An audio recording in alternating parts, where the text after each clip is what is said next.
Running a marathon is hard, but it should be. I think we can all agree on that. Otherwise, we wouldn't be in the 0.01% of people who have completed one or are hoping to. But often the urge to run a marathon hits us a little later in life. Fresh challenges, midlife crises, a new health journey. For whatever reason, we've decided to make it happen. But there are always things, let's call them hard truths, that you wish you knew ahead of time before you started your journey. They're sometimes unpleasant to hear, but nonetheless important to know. Better to be armed and prepared, especially if you're a bit older like me and a stiff breeze could put you back into spasm. So let me present to you my 10 hard truths of running a marathon. And you might want to stay tuned for tip 10 because it might just save your bacon on race day. Let's start with the blinding obvious, but it is worth saying, even though it's that obvious, is that there is no special magic session to get you to the marathon, especially if you're that little bit older. It is all about grinding consistency over anything else. That's the key here. So don't worry about trying to find a session that might add speed, an interval session or something of a week, because these are the types of sessions as you get older that can blow up your training a little bit more than just getting out there and getting consistency under the belt with some aerobic base runs. So let's make that number one priority, is grinding consistency over any flashy sessions. So I think there's a misconception about the amount of miles that you need to run when you come into marathon training, particularly if you're an older runner, but actually it's relevant to pretty much everyone. You might see some people on social media or out there espousing the benefits of running 5 or 6 times a week with loads of volume and maybe even double run days. And these are all nice things to be able to do if your body can handle it.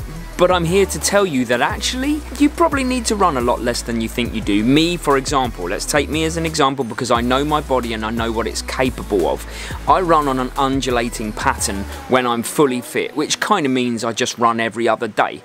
And in my week, that sometimes means that I run 4 times, sometimes means that I run 3 times. And even my runs in the week aren't particularly long, maybe a couple of them are 1 hour. The long runs at the weekend are obviously a little bit longer, but I've found that my body responds much better to reduced volume and then supplementing it with some cross training like cycling or swimming. So don't be fooled into thinking that you need to run more than you do. You're perfectly fine just being consistent all the way through a training block and getting yourself to the start line rather than overtraining, blowing up and not making it there in the first place. Listen, you're a bit older.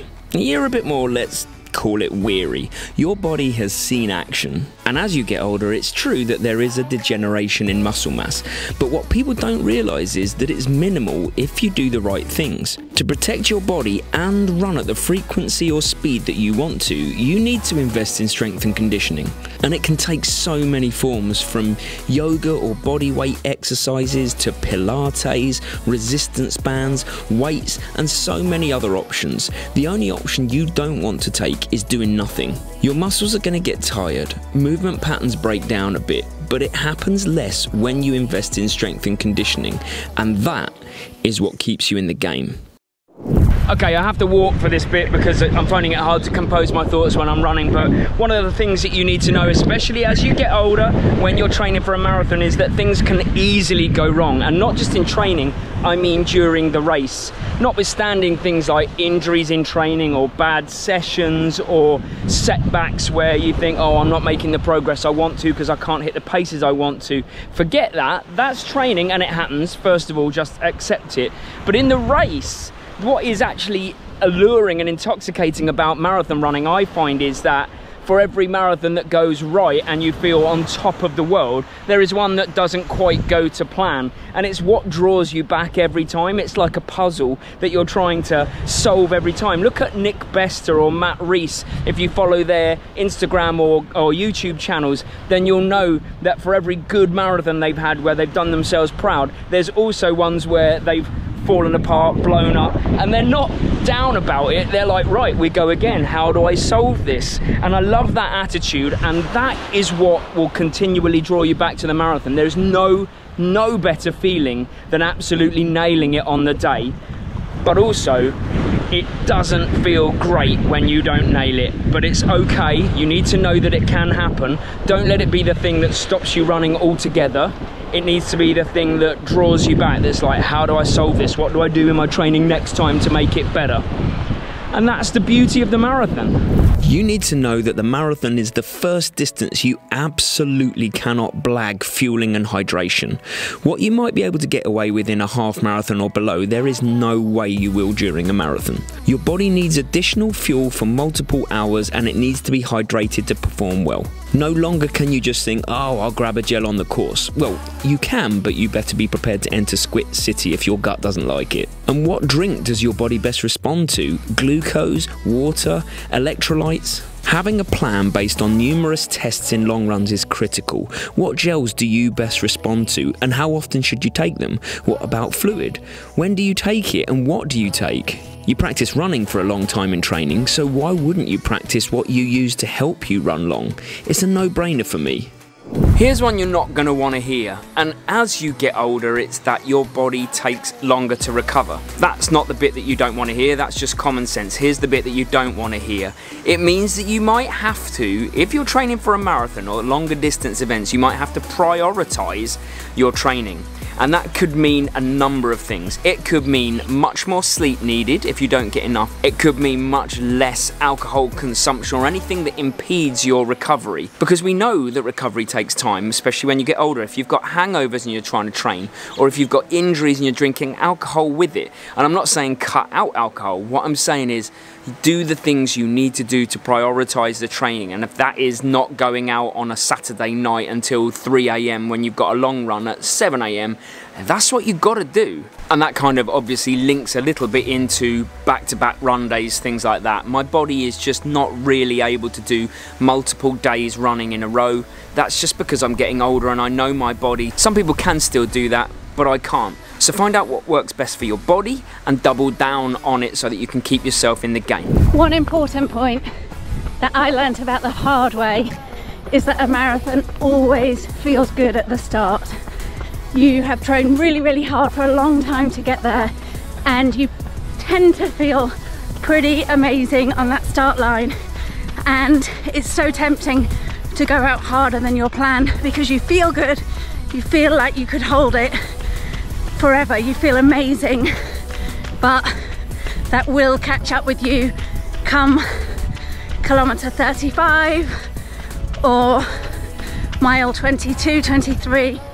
So stick to your plan, hold yourself back even though you feel amazing, because it is a marathon, not a sprint. As relevant for younger runners as it is for those of us who are, let's say, not so young. But what they don't tell you when you run marathons is the amount of waiting around at the start line, particularly in the bigger races. London was about an hour for me, on my feet, and you may not have realised it, but you could really jeopardise your race if you're not prepared. Let's deal with the obvious first. Time on your feet, without movement. Especially when older, can put you on the back foot. Movement is crucial in some form, especially in cooler weather. And that's another factor people don't often think about. Did I want to stand around waiting to start in just my running gear for London? No thank you. I took clothes I could leave at the start line that could be donated to charity. Rather that than start cold and see your race plans go up in smoke straight away. And bin bags are another good option in moderate temperatures. Oh, and just be aware, if you want to be hydrated, you're going to need to know where the toilets are. A well-hydrated runner waiting at the start line could be in trouble if the exit plan isn't in place, if you know what I mean. Next thing is that a marathon is always gonna hurt. There's no avoiding it. It's meant to be hard. It is hard. Not that many people around the world have actually done it, and that's for a reason. It does hurt. So your training and your consistency is to navigate that pain and to give yourself the best chance of getting through it with as little pain as possible, but it's always going to hurt. So you need to accept that fact and be prepared for when it comes. Welcome in that pain, because it's part and parcel of it. It's like part of the puzzle that you're trying to solve, and no matter what you do, it is tough on the body, it's tough on the cardiovascular system. So come marathon day, get ready for some pain. And my last point, listen carefully. I might not tell you anything more important in this video than this one right here. Never, never trust a fart past mile 20. You're in for a hard time if you do. Let's just leave it at that, shall we? And if you found some value in this video, then you might well find some value in this video, which is about the right body type for a runner, and it's not what you think. Or you might like this video, which really sums up the brutality of a marathon, where Mary ran the virtual New York Marathon in basically a hurricane. Okay, maybe I over-egged that, but you get what I'm saying. Enjoy both watches. Oh, and no hard sell, but consider subscribing to the channel. See you Sunday.